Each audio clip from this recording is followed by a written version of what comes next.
Estamos en Fotogramas al Aire con el cineasta Iván Gaona, un director que se hizo muy conocido por un corto que se presentó en salas comerciales, que fue Los Retratos. Después de eso él hizo 2 trabajos. De Los Retratos sale un personaje que es completo y después aparecen nuevamente los protagonistas de Los Retratos en el tiple.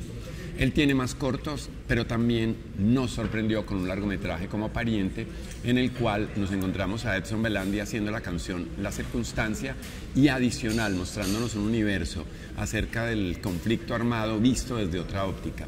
Con él vamos a conversar. Iván, gracias por aceptar la invitación. Muchas gracias a ti por la invitación.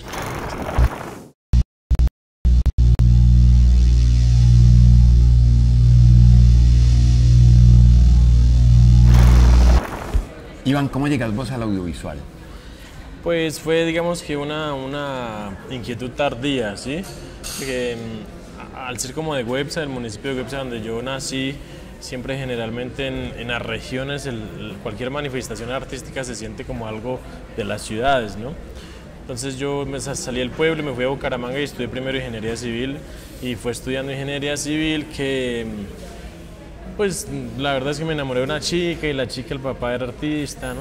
Y entonces empecé a conocer gente que hacía, digamos, cosas en el mundo plástico en Bucaramanga, ni siquiera cine, ¿no? O sea, había pintura, escultura. ¿Algún Nelson Cárdenas con fotografía? Sí, o sea, Nelson Cárdenas tenía pues esta casa, Cineclub, Vista al Sur en Bucaramanga. Y empecé a descubrir como un universo que para mí era hasta ese momento pues desconocido, ¿no? Sí había un gusto por el cine, pero no, nada más allá de lo que daban en los canales privados en Colombia en ese momento. Entonces, gracias a esta chica, digamos que montamos un cineclub, y al hacer este cineclub empecé como a conocer la cinematografía, y en el punto, después de ver tanto cine, digamos que durante 2 años seguidos estudiando ingeniería, pensé que sería chévere hacer cosas, ¿no? Y como ya había como este parche que conocía, que estaba como canalizado por la revista Vista al Sur, con Nelson Cárdenas a la cabeza e Iván Gallo en ese momento, nos propusimos hacer como Filminutos. En ese momento conocí a Edson Belandi, que tenía este grupo que se llamaba Cabulla, y él también tenía una inquietud cinéfila muy grande, ¿no? Y el hombre en ese momento de su vida no sabía si hacer cine o música, era la verdad, ¿sí? Ya. Entonces nos propusimos cada mes hacer un Filminuto, pero era tan empírico el asunto que ni siquiera la palabra Filminuto existía. Hacíamos un corto pequeño, ¿sí? Lo que nos parecía que debía ser, y cada mes nos rotábamos como un cargo, ¿no? O sea, Belandia un mes era el director, al siguiente hacía la música, al siguiente hacía el arte, lo que a nosotros nos parecía que era el arte, ¿sí? Y yo igual, uno lo dirigía, otro hacía el fotógrafo, otro hacía el sonido con los aparatos que nos conseguíamos. Entonces en esa especie como de laboratorio nos fuimos emocionando, ¿no? Y resultó que hubo un taller que hizo el Ministerio de Cultura que se llama Imaginando Nuestra Imagen, que es como un taller que está como tiene como unas horas contadas porque el Ministerio le ha cortado recursos y está como discutiendo si seguir. En ese taller que fue a Bucaramanga nos metimos todo ese grupo de personas, y fue la primera vez, al menos para mí, que yo conocía a una persona profesional del cine, ¿no? Y me acuerdo que la primera persona que conocí fue a Juan Pablo Félix, que ahora trabaja como de preparador de actores. Sí, el de casting, el director de casting. Y la otra persona que conocí fue a Carlos Henao, ¿no? Y otra fue... de Cinefilia aquí en Medellín. La otra fue Joana Hernández, que también es de Medellín, que es productora, ¿no? Y a mí me parecía increíble conocer a personas que venían de otra ciudad que se dedicaban al cine, ¿no? A mí me parecía muy extraño. De hecho, yo me acuerdo preguntarle a Carlos Henao, quién sabe si él se acuerda, yo le decía, pero ¿qué es ser guionista? ¿Sí? O sea, ¿usted a qué se dedica? ¿Sí? O sea, usted se levanta... Vos eras muy ingeniero, sí, que eso tenía claridad. Exacto, y que sí, líneas y números. O sea, usted se levanta y ¿qué hace? ¿Sí? Yo no me imaginaba un man ahí, sí, pero usted es un escritor, ¿o qué es ser guionista? ¿No? Y el man, no, me acuerdo que se trataba, es que la creación implica como un proceso, y a eso a mí no me cabía que no hubiera 1 más 1 es 2, ¿sí? Entonces, digamos que fueron varios momentos que generaron en mí como una inquietud grande, hasta el punto en que me decidí a hacer cosas yo. Hicimos un corto que se llamó 7 minutos, ¿no? Y lo envié estudiando ingeniería al Festival de Cine de Bogotá, y quedó seleccionado. Yo me fui, ¿sí? A ver qué era eso, ¿sí? y me acuerdo que estaba Nelson Cárdenas, entró a ver, él estaba en Bogotá, ¿no? Nelson siempre ha estado como un pájaro así, visor alrededor de todo lo que pasa en Bucaramanga y Santander. Y yo me acuerdo que él fue en la sala donde presentaban el corto, había 4 personas y una era Nelson Cárdenas, ¿sí? Pero en ese momento yo fui, la primera vez que fue a un festival fue a ese, ver qué hacía la gente, conocer a otras personas, que en ese momento digamos que ese festival era un poco más relevante, ¿no? Como en el año 2003. Y ya después de las cosas decidí como, digamos, sin mucha, ¿cómo decirlo? Sin estar tan seguro que quería hacer algo así, ¿no? Y en esto que acabaste de decir, de las muchas cosas que se podrían tomar, ¿en qué momento o si sos consciente ya de que Websa no existía en el panorama, en el mapa colombiano y ahora es, al menos para los cinéfilos, es un municipio muy claro, muy preciso, pero la identidad fundamentalmente es la que Iván le ha dado? Sí, yo creo que ese taller de Imaginando Nuestra Imagen fue clave, ¿no? De discutir de dónde salía como la inspiración de cada persona. Y yo me puse a pensar que las cosas que se me ocurrían a mí, ¿no? Digamos en talleres de guión, después de ese taller incluso, lo que se me ocurría era lo que yo había como vivido en el pueblo, ¿no? Porque a Bucaramanga llegué como en adolescencia y todavía de alguna manera era adolescente, entonces no me sentía como alejado de esa época de mi vida para hablar de eso, entonces empecé a pensar como cosas que había visto, mi juventud o mis abuelos, ¿no? Mi infancia o mis abuelos. Y fue cuando empecé a estudiar cine, ya como en el primer semestre, pues más o menos volteé la arepa, ¿sí? Le dije a mis papás que me iba a estudiar cine, pasé en la Nacional en Bogotá. Me acuerdo que la primera clase que tuvimos de realización de cine, un profesor nos preguntaba eso mismo que tú nos estás preguntando más o menos de otra manera, es que, ¿por qué están ustedes acá? ¿Qué tienen ustedes en la cabeza, no? Con amigos de 17 años, yo en ese momento tenía 25 años, no, que a mí me interesa el suicidio, no, que a mí me interesa, mi papá es drogadicto, cosas como muy fuertes. Yo pensaba en ese momento, yo no tengo esa cosa. Eras muy naif, muy ingenuo. Yo le dije al profesor, me acuerdo, no, pues yo sí voy a escribir algo, lo primero que se me viene es la gente del pueblo, ¿sí? Pero de manera muy inocente, digamos, no había un plan estratégico de cómo desarrollar una obra, eso fue como más adelante, pero sí pensé que sería chévere contar eso que tenía en mi cabeza. ¿Y cómo encontrar los personajes? Sí. Los primeros personajes de tus primeros trabajos, ¿de dónde salen? A pesar de que tengas el imaginario de tus abuelos, tu infancia, la relación con ellos, ¿cómo encontraste ya los personajes que son tus actores? Pues yo creo que un momento revelador fue que yo fui pasante en la película de Ciro Guerra de Los Viajes del Viento, ¿sí? Ahí yo iba a ser el microfonista, el detrás de cámaras, o sea, como en la estructura jerárquica de una película era como el de atrás. La tapa que sostiene la mesa, ¿sí? Y por cosas de la vida, para hacer el detrás de cámaras, yo me senté a ver los casting, la preparación de actores, y muy cerca al rodaje, el segundo asistente de dirección renunció, el primero renunció, el segundo pasó el primero y necesitaban un segundo asistente de dirección que supiera a todos los actores. Yo me presenté, yo les digo, yo no sé qué será ser asistente de dirección, pero yo sé todos los actores por el detrás de cámaras que íbamos a hacer, ¿no? Y me acuerdo que Cristina, fue como una apuesta de Cristina Gallego, usted es pelado, ¿sí? No tiene experiencia, pero necesitamos ya, ¿sí? Y de alguna manera fue como el técnico que le da el chance al pelado pupilo de entrar a la cancha, ¿sí? Pero fue estando allí, de segundo dirección, que más o menos uno programa a todos los actores y entra como a estar del lado siempre de los actores, que descubrí como este universo que pretendía Los Viajes del Viento, como invitando a gente del Caribe a actuar en esta película, ¿no? O sea, Ciro Guerra tenía claro que todas las personas que estuvieran ligadas a la película deberían tener una relación directa con su personaje. Si era acordeonero, que tocara el acordeón, si era cajero, cantante, guacharaquero, conductor, lo que sea. Entonces, eso para mí fue como una revelación de lo que también podría ser el cine, porque uno al ser segundo dirección se vuelve amigo de los actores, ¿no? Y uno descubría como esta gran sensación de como una dicha y una sensación de esperanza, no sé, de pertinencia de esas personas del Caribe en ese momento, de hablar de ellos mismos con su acento, con sus corporalidades, y había como mucha alegría, ¿no? Como una sensación... no encuentro la palabra, pero era una sensación de pertinencia. Todas las personas que no eran actores, que se estaban preparando, casualmente con Juan Pablo Félix, que era el preparador de actores, que estaban preparando, sentían que era necesario hacer esa película y se comprometían de corazón, ¿no?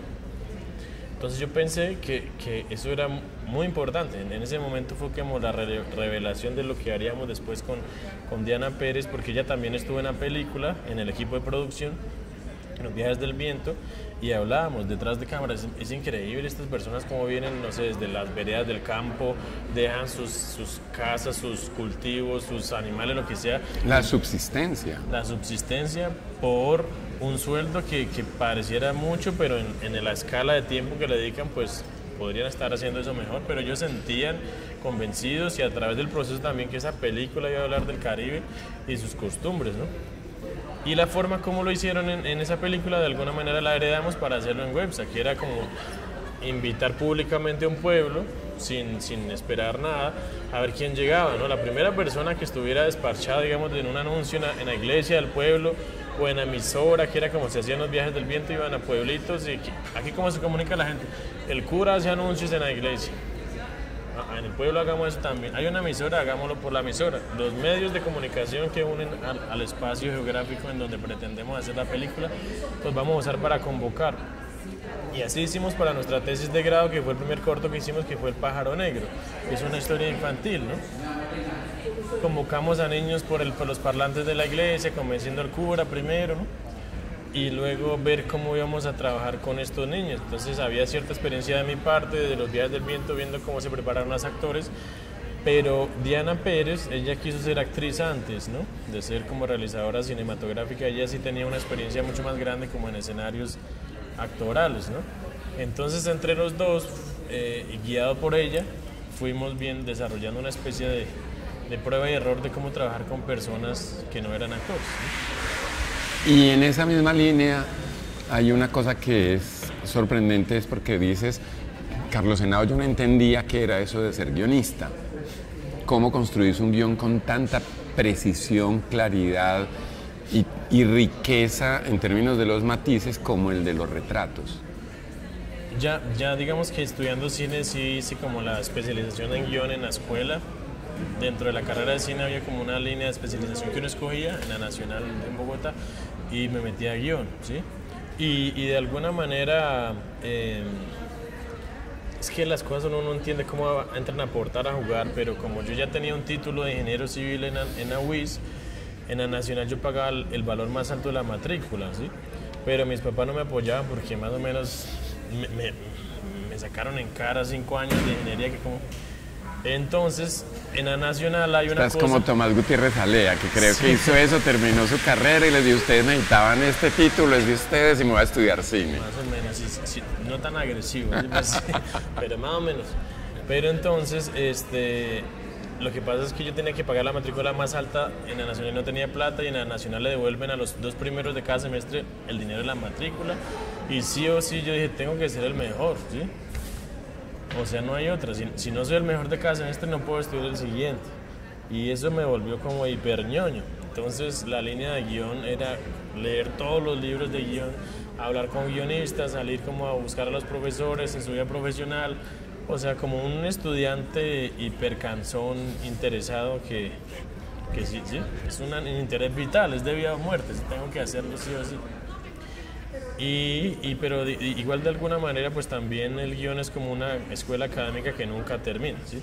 Es un camino que el final es el mismo camino, entonces de alguna manera sí hay cierta ya revisando hacia atrás, cierta intuición, ¿no? Como de ver qué cosas funcionan y qué otras no. Igual el primer corto que hicimos profesionalmente fue ese que mencionas de los retratos, ¿no? Que era ambicioso de alguna manera de vincular pues a abuelos, ¿no? Que no tuvieran como ninguna formación actoral, vincularlos a un proceso, pensando también que iba a haber ciertas limitaciones, pues por su edad, por su cansancio corporal, por su atención, por su concentración. Y el guión era ambicioso de esa manera, pero fue como la primera puesta a prueba de realmente lo que pretendíamos con Diana, ¿no? Como desarrollar un método de actuación que pudo haber fracasado también, ¿no? Porque o sea, ese primer momento de actuación de personas no actores pudo haber salido otra cosa, pero al contrario desarrolló como una conexión muy bonita con los actores, con el pueblo, con el equipo, con la respuesta que tuvo más adelante. pero sí, en parte hay una cierta intuición que no tiene precisiones ingenieriles, ¿sí? Hay como una cosa con lo que uno juega que puede como ser... el equilibrio entre ese supuesto arte que no es controlable y lo que sí es controlable. Exacto, sí. Perdóname, Iván, ¿en qué medida eso que acabaste de decir de esa intuición que funcionó, como la respuesta y el resultado final y lo que el pueblo ya conocía a partir del proceso de los retratos, influyó en la construcción de Pariente?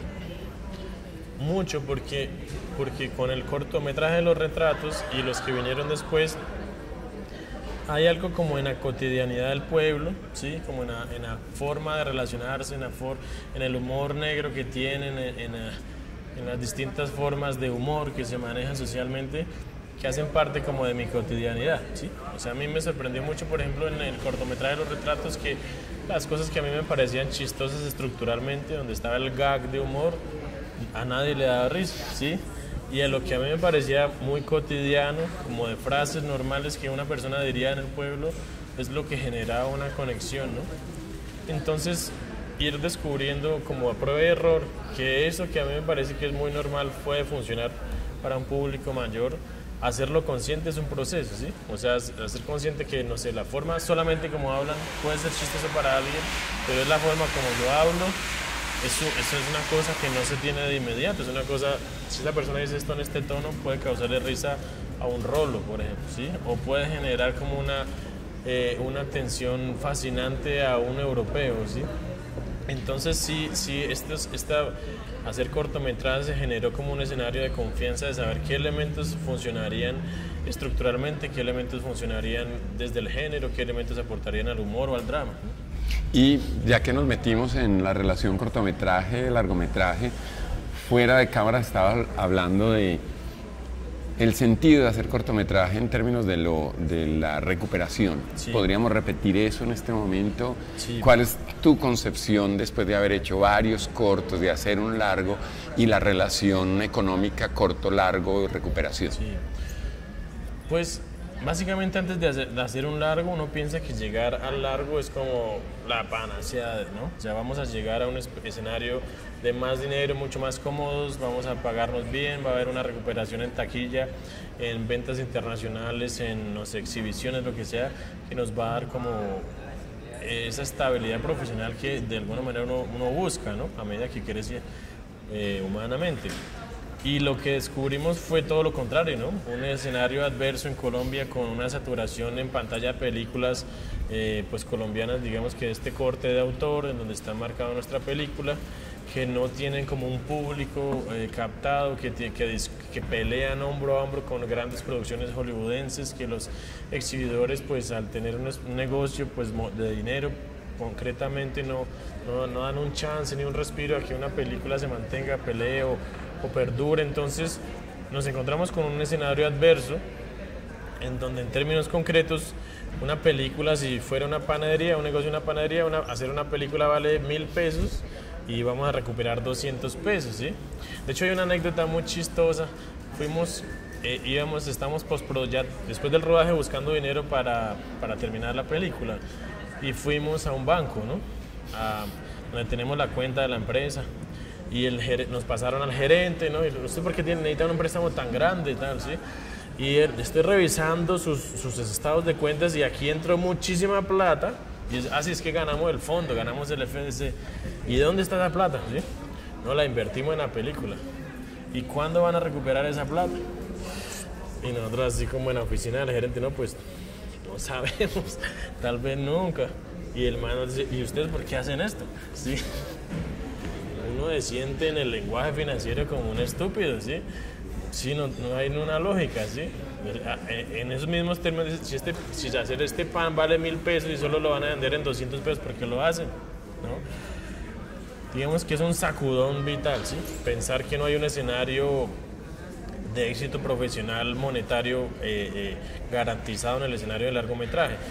Pero lo que te contaba es que al haber hecho varios cortometrajes nos permitió como conocer el ciclo vital de un cortometraje, es decir, desde no solo finalizarlo y exhibirlo, sino venderlo, comercializarlo y encontrar como agentes de venta y espacios de compra. Y lo que hemos encontrado nosotros desde la banda del Carro Rojo es que si hay un espacio posible de comercialización. Entonces, después de haber hecho el largometraje, hemos vuelto a hacer cortometrajes porque el pan vale 100 pesos y lo podemos vender en 120 pesos, ¿sí? Es decir, a escala más pequeña hay una vida posible para un cortometraje, y al mismo tiempo yo creo que desde lo que hemos hecho como empresa, como productora y directores, y lo que hemos querido hacer conscientemente es darle un espacio más relevante al universo del cortometraje, no como un universo de transición, ¿no? que va hacia un largometraje un autor, sino que hay un universo posible discursivo que se construye autónomamente, ¿no? Dos cosas distintas, pero que pueden tener una relación. La primera, ¿cómo han estado, ya que hablaste de cine autor, cómo han estado en festivales y cuál es la respuesta? Ya hablas también de europeos. ¿Cuál es la respuesta de los públicos extranjeros a trabajos tanto como los cortos como Pariente? Sí, son respuestas muy diferentes, ¿no? Digamos que la película de Pariente lo que quisimos fue buscar un término medio entre como un cine con una posición autoral y un cine con una estructura de género un poco más cercana a un público masivo, por así decirlo, ¿no?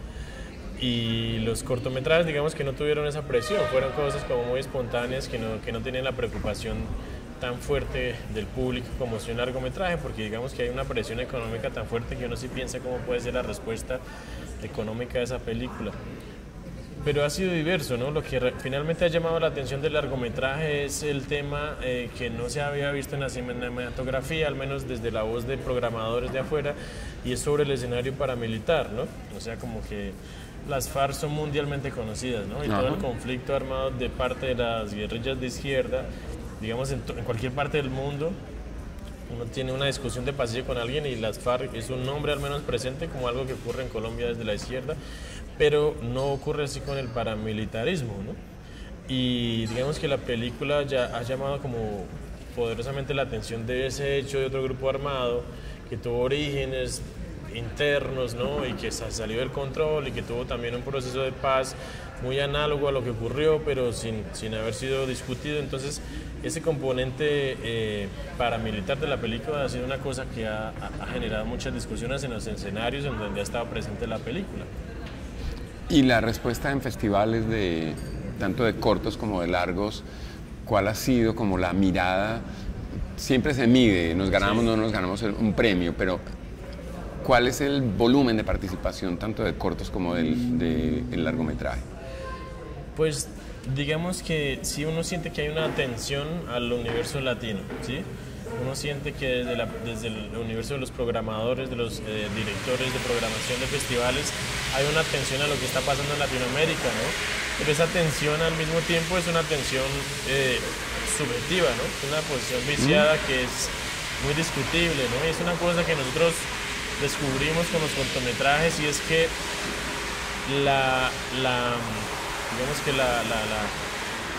el valor cualitativo que se le asigna a un cortometraje realmente tiene más peso, es el contexto social en el que se desarrolla el cortometraje, ¿sí? Entonces muchas veces, por ejemplo, en discusiones después de de los cortometrajes en festivales, era el universo de la pobreza que queremos retratar, ¿sí? Ya. Y era como posiciones que uno dice, no, de eso no queríamos hablar, ¿sí? O sea, realmente es un escenario natural para mí, ¿no? O sea, pero hay una poética en la ausencia, en la carencia. Y uno dice, no, esto está muy europeo para discutir, ¿sí? O sea, pero te has leído La estética del hambre de Glauber Rocha, porque eso es lo que plantea Glauber en los 60. Entonces, digamos que yo creo que la escuela que hemos hecho con los cortometrajes nos ha servido para desmitificar primero todos esos escenarios grandilocuentes de festivales y entender que es una mirada hipersubjetiva de unos programadores hacia nuestra cinematografía, ¿no? Y en general la latinoamericana. Y como anécdota también te cuento algo que nos pasó cuando pues uno termina una película y siempre está buscando en qué festival va a estrenarse, no solamente por el reconocimiento, sino porque eso da una visualización para los agentes de ventas, ¿no? Tiene como un final económico detrás. Entonces, cuando ya tuvimos editada la película de Pariente, empezamos a buscar programadores de los festivales que venían, ¿no? Y en Cartagena, pues digamos que Proimagen hace muy bien la tarea de invitar a programadores para que uno tenga citas uno a uno y le muestre la película en privado. Y me acuerdo mucho que un programador del Festival de Cine de Venecia vio la película y dijo, tenemos que, hablaba español muy bien, ¿no? Tenemos que hablar urgente. Y fuimos a almorzar allá a la vuelta, ¿no? De donde estábamos. Y me dijo así, nos dijo, programador, Diana, la productora y yo, ¿no? Vi la película de ustedes, ¿sí? Y me parece que es inverosímil, ¿sí? Yo le, ¿cómo así? ¿Cómo así inverosímil? Sí, porque yo he visto muchas películas colombianas y los campesinos no son así como en su película. Los campesinos son gente callada, que no discute, triste, que tiene una posición como más pausada y en su película se gritan y se pelean. Y no me la creí, ¿sí? Y yo, a mí me da mucha rabia, ¿sí? Y además en ese momento... Como no parece que te diera rabia, Iván, sos muy calmado. Soy muy calmado, pero... Uno dice, puta, lástima, uno es muy educado porque nos hubiéramos parado y le echamos la cerveza encima. Pero yo pensaba, ¿qué problema es esto? No es una cosa muy difícil de medir y compartir porque, claro, uno siempre tiene en mente que estos espacios que avalan la cinematografía son los que dictan más o menos un camino creativo y al contrario lo que están haciendo es generando una comprensión diferente de nuestros mismos espacios, ¿no? O sea, la discusión en la mesa fue, o sea, ¿cómo me vas a decir tú que tú sabes más cómo son los campesinos de donde yo nací? ¿Sí? O sea, por todo el cine que he visto, lo que hemos premiado, lo que ha estado en los grandes espacios, y en ese momento estaba muy, esto fue en el 2015, estaba muy presente La Tierra de la Sombra, por ejemplo, claro, que pues tiene una cosa bellísima, pero pues tiene su tempo interno y es una cosa de ese tipo, ¿sí? De ese tipo. Y entonces uno decía, no, ¿a qué nos estamos enfrentando? ¿Sí? O sea, ¿cuáles son las voces de opinión que oímos sobre nuestra película y nosotros cómo asumimos eso para hablar de nuestro mismo espacio? Y es una discusión que se mantiene latente todo el tiempo, porque finalmente cuando uno se está educando, esos espacios son unos espacios decisivos, ¿no? O sea, esos espacios dictan de alguna manera qué se hace en el mundo, cómo debería ser, y cuando uno se enfrenta conscientemente a esa hipersubjetividad, uno dice, hay algo que está mal, ¿no? Hay algo que los puntos de referencia deberían cambiar, ¿no? Bueno, y para cerrar, porque ya vamos a empezar Pantalones Cortos, que es donde van a exhibir tus trabajos, ¿cuáles son los proyectos inmediatos que podés anunciar para los espectadores de Fotogramas al Aire? Pues ahora mismo venimos de hacer 2 cortometrajes con la empresa de otros amigos, producidos por nosotros desde la empresa y dirigidos por 2 amigos. Y vamos ahorita mismo a empezar una miniserie para la NTV. Sí, vamos a entrar como televisión pública para hacer un seriado en el mismo universo santanderiano. Y este es como sobre brujería, es un proyecto muy chévere que nos escribimos. Y al mismo tiempo, pensando en ese escenario adverso como económico en las películas, estamos escribiendo proyectos de largometraje que puedan valer 200 pesos, a ver si los podemos vender en 300 pesos, ¿sí? Como más no tan ambiciosos en términos de producción, como más restringidos, no creativamente, sino en términos de producción, para jugar a la industria, ¿sí? Para no depender de un fondo, papá, que si no hay un fondo que nos dé plata no podemos hacer nada. Entonces eso es lo que estamos haciendo, como viendo cuál es el camino para poder vivir del cine. Listo. Iván, muchas gracias. A ustedes, espectadores de Fotogramas al Aire, esperamos que se suscriban al canal y que nos sigan. Recuerden que dentro de poco empezamos el curso virtual donde usted simplemente va a ingresar, suscríbase al canal y puede estar enterado.